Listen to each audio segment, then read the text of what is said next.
Hello po, Tita Darlene. Hello po, Tita Darlene. Thank you so much po. Hello, it's me, Darlene Vlog.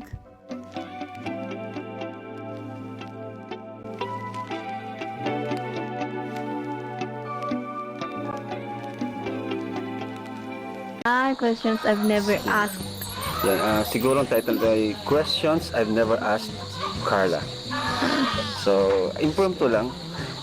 Sino ba ang show? Hindi, ano lang ta, mga simple question lang. So, ayun Carla, di ba nung time na nakita kita, tumakbo ka, di ba? Tanda mo yon. So, yun, bakit ka tumakbo? Ayun, Ano ko yun po, talagang nahihiya po ako kasi talagang hindi po ako sanay makipag-interact sa tao, hindi po ako sanay makipag-socialize po yan. Kasi talagang kinalakihan ko po na parating kami lang nila mama sa bahay, tapos ano lang po ako labas-pasok sa school, yun lang talaga po yung buhay ko, dun lang umiikot yung araw-araw ko. Kaya, tapos kuya, naisip ko rin na po ito vlogger, syempre makikilala ka, tapos parang takot po Takot ako ka talaga nun. So, So, ayun, narinig natin ang interview ni Rabbi Carla. No, talagang napaka-introvert niya. Takot siya sa tao. Parang paaralan lang siya, bahay. Diyan lang sa bakod nila. Kasi yun nga, nahihiya siya. So, parang naalala natin ang kwento-kwento dati is na-scout yan, nakita yan ni Dr. Love. Tumakbo rin daw siya. Nakita rin siya ni Starax, tumakbo rin. Nung makita na siya ni Rab, yun sa kanila siya pumayag na magpa-vlog dahil nga parang na-convince siya na sinabihan ng kanyang tita pati si Rose Ann na tanggapin mo na kasi yun nga nahihiya siya, natatakot siya sa mga tao.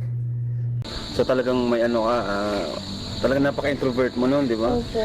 Pero nakatawa ka nun yung sa may di ba, sa may tindahan ng barbecue. Opo. Tanda ko yun, ikaw nga yun. Yung pauwi na Sabi ko ay, nakita ko siya, uy, parang may lahi to si yung batang yun.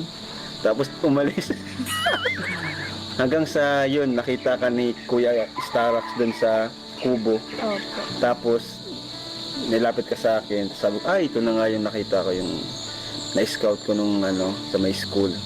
Buti yun nga, buti nung time na yun, pumayag ka na magpa-vlog. Anong pumasok sa isip mo?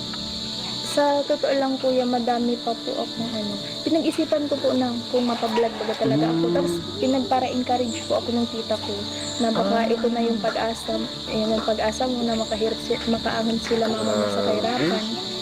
Tapos yung gabi-gabi nga po ako nun kuya nag-iiyak kasi iniisip ko na paano na lalabanan ko na lang yung takot ko. Sabi ko lalabanan ko na lang yung takot ko kasi para na din kila mama, para na din sa kinabukasan ng mga kapatid ko po.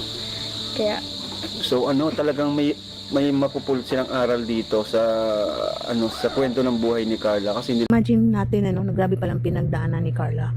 Nag-iyak daw siya, nag-iyak dahil yun nga, parang ayun niya. So parang pinag-prepare niya na lalabanan niya ang hiya at takot para daw makaahon sa hirap. Kasi yun nga, siguro yun nga baka sabi ng tita niya, tanggapin mo na kasi yung mga kalingap angel nila, yung na-scout, natutulungan, mapabahayan ka, tanggapin mo na. So bakit ito si Rose Ann din, kasi ito si Rose Ann, nag-vlog na siya ilang bisis, parang hindi pa siya napabahayan, pero tuwing vlog siya is may dinadala sa kanya ng mga ayuda, no? So yun, grabe rin pala ito si Carla na pinagdaanan niya na nakarana na siya ng iyak dahil yun nga, parang ayaw niya talaga.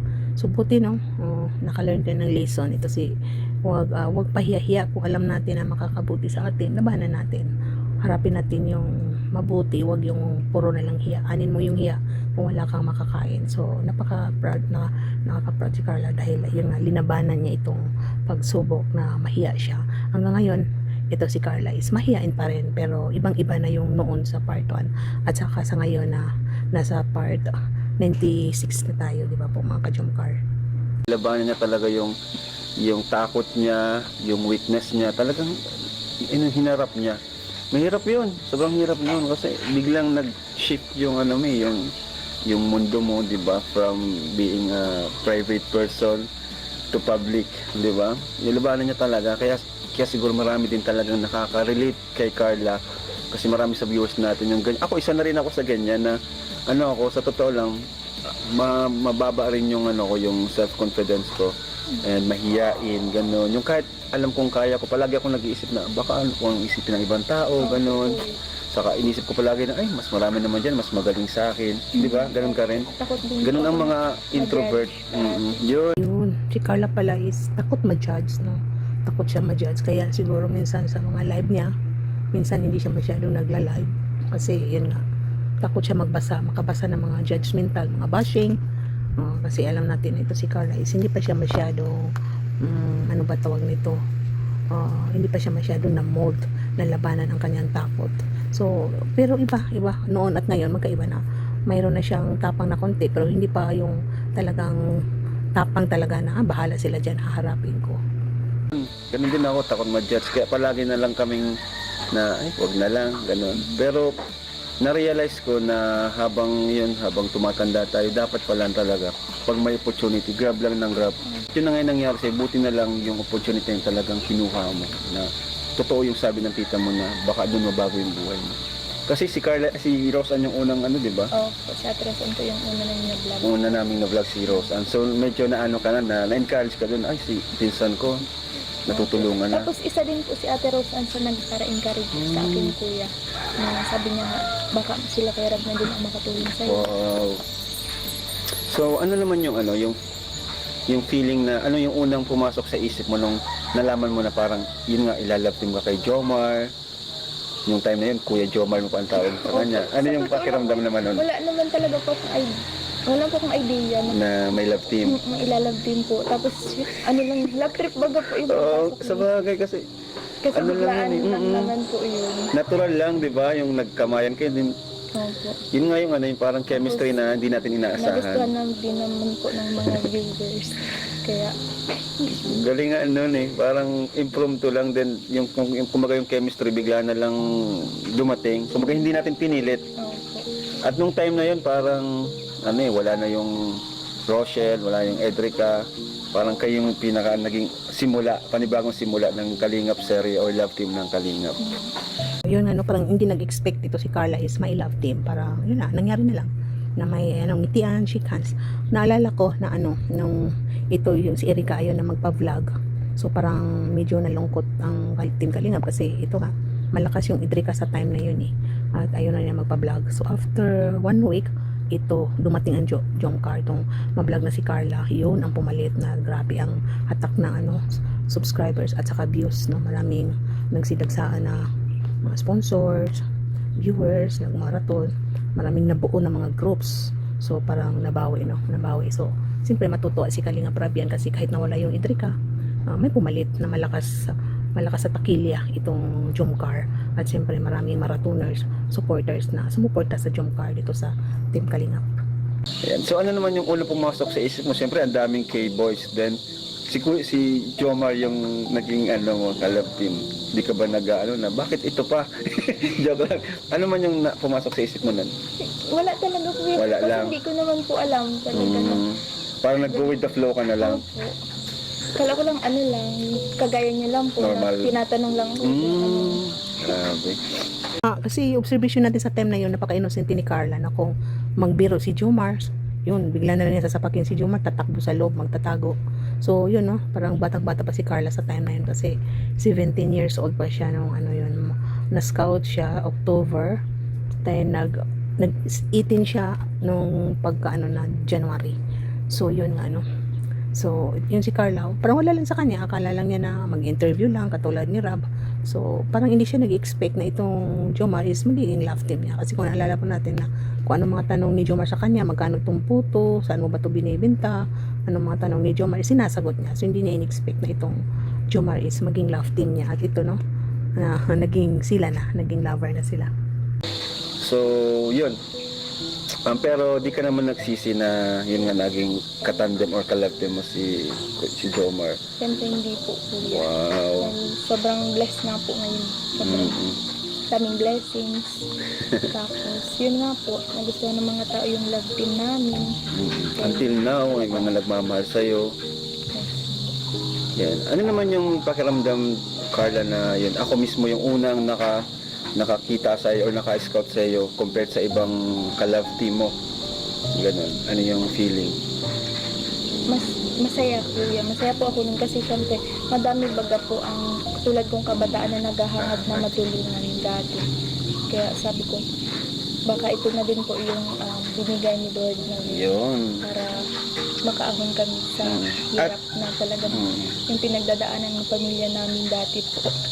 At ito na nga talaga, nabago na talaga. Galing. So,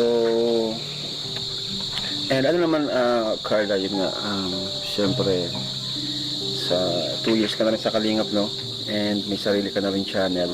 Ano yung feeling na nabigyan ka na ganung privilege na ikaw yung kauna-unahang, ay maliban dun sa iba na hindi na sila Kalingap, ikaw yung talagang kauna-unahang Kalingap na beneficiary ko na talagang binigyan up, tawag dyan, nagkaroon ng sariling YouTube channel, and at the same time beneficiary ko pa rin. Ano naramdaman mo doon? Sa totoo lang kuya po, may pressure. May pressure? Opo. Bakit? Kasi syempre, ano po, may channel na ako, tapos di naman po ako sanay sa ganun. Parang nabago yung ano ko, yung mundo ko. Yung mundo.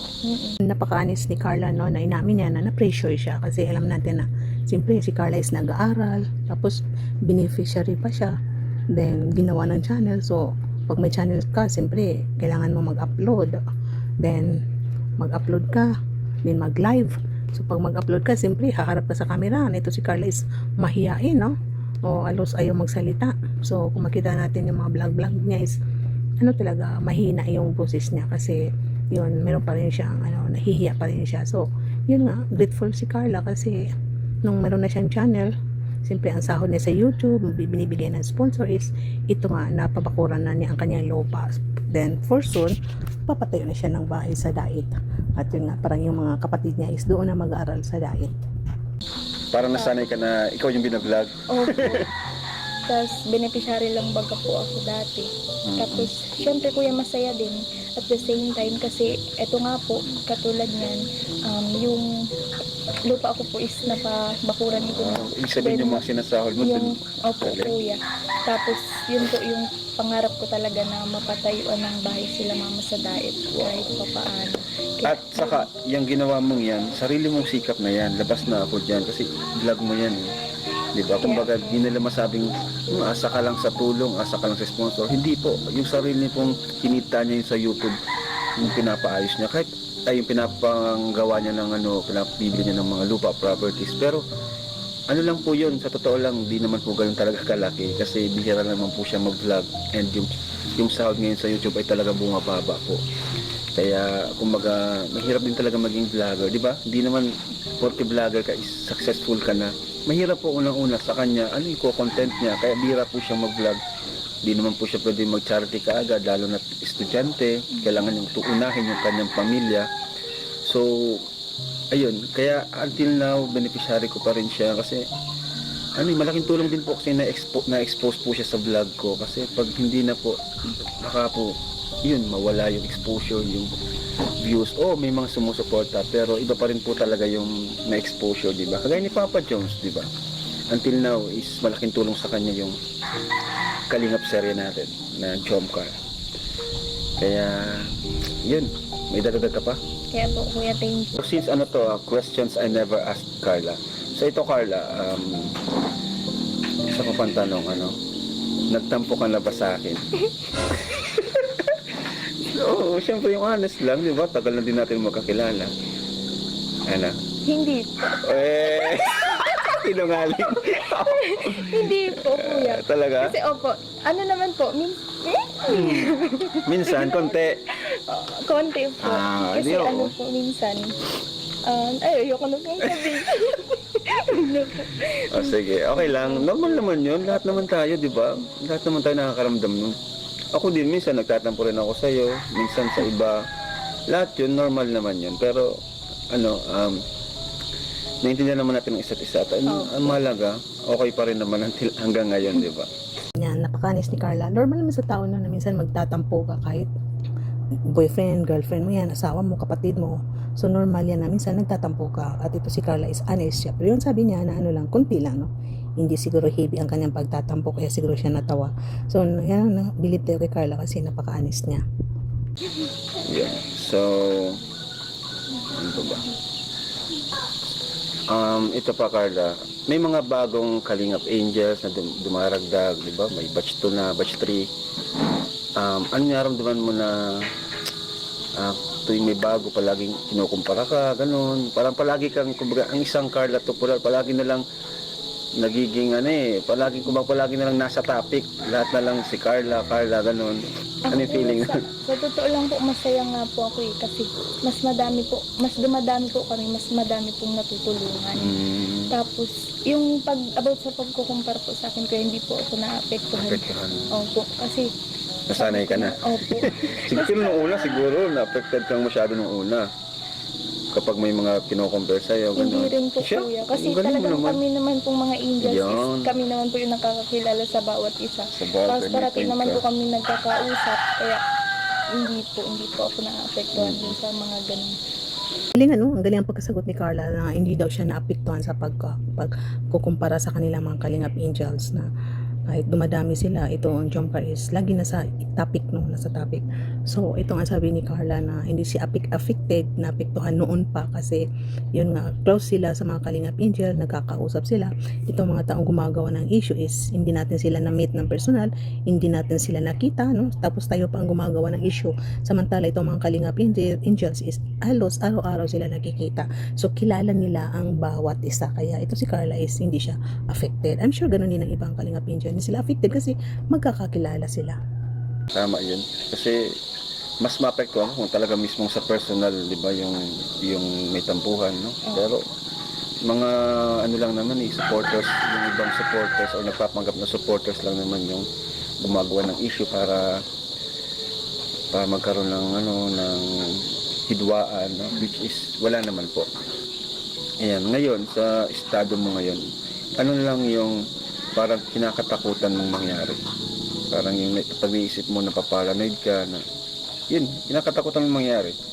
Kasi ako, syempre, halimbawa ako sa estado ko ngayon, ang kinakatakutan kong mangyari is una, yung bumagsak yung ating community, yung ating channel. Siyempre, pag bumagsak yun, affected lahat, mawawala yung mga scholars ko, mga pabahay. Yun, isa kinakatakutan kong mangyari. Pangalawa, kinakatakutan kong mangyari yung magkasakit ang aking magulang. Pangatlo, aksidente. Yun ang mga example ko. Ikaw, anong sa kalagayan mo ngayon, sitwasyon mo ngayon, anong kinakatakutan ng mangyari sa buhay mo? Siguro po yung kinakatakutan ko po is mawala dito sa Kalingap. Pero nakaka-touch naman. Kasi parang sa totoo lang, kuya, dito na lang din ako namulat. Parang ganun po. Parang siguro part ng buhay mo na ito talaga. na talaga po yung buhay ko. Dito na talaga po umiikot yung mundo ko. Grabe. Sila mama. Tapos yun po, isa pa sa kinakatakutan ko is siguro mawala sila mama na hindi ko pa natutupad yung mga pangarap ko para sa kanila. Pero parang unti-unti mo naman natutupad, di ba? Ano pa ba yung pangarap mo? Kasi napabahayan mo na sila. Ano pa ba yung... Sila mama. Gusto ko pong matupad yung kagustuhan nila na makapag-travel. Yung kayo naman. O, yung parang kayo. Tapos makapag-graduate po yung mga kapatid ko. Yun pa nga pala. Kasi pag wala, mahirap yun. Kasi sa totoo lang, ikaw talaga yung mga breadwinner na ng family. So, kung wala ka, mahirapan talaga sila. Grabe. Ayun, ang kinakatakutan ni Carla. Tayo rin, sa totoong buhay, takot tayo na mawala ng trabaho. Example, may business ka, biglang bumagsak. Talagang matatakot ka. Then, siyempre, yung sakit, mga disgrasya. Isa yan talaga sa kinakatakutan natin.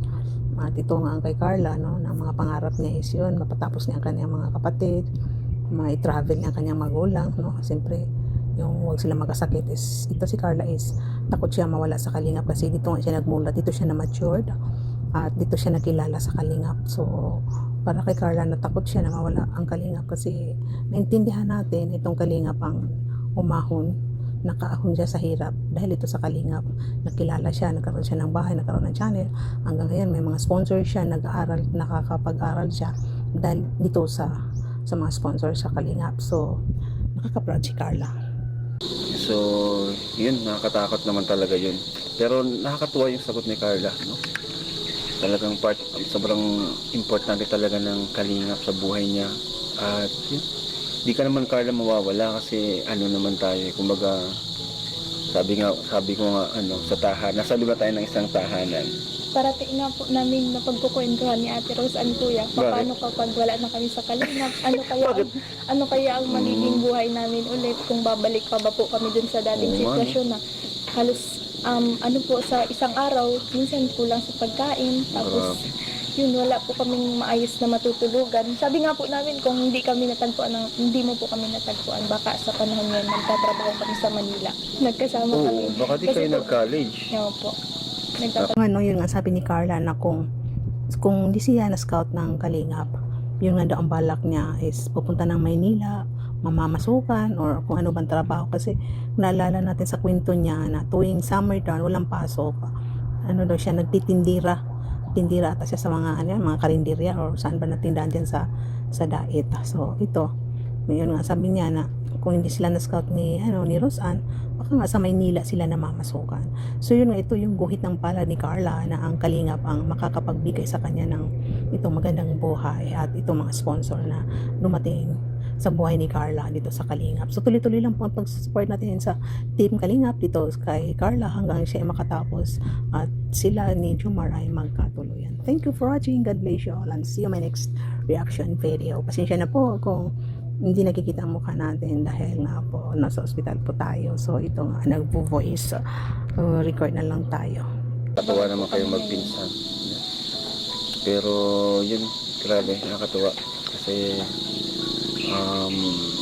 hindi naman mangyayari yun kasi sama-sama tayo dito. Ganun naman ako sama-sama tayo sa Kalingap. Hanggat nandyan ang Kalingap, hanggat nandyan ang mga viewers natin, supporters, tuloy-tuloy lang tayo. Andito lang din kami na magpapasaya po sa inyo. Yan, nadaragdagan man tayo, pero naman po, yung mga dati di naman pumawawala. So yun, thank you Carla sa ating Q&A na questions I've never asked.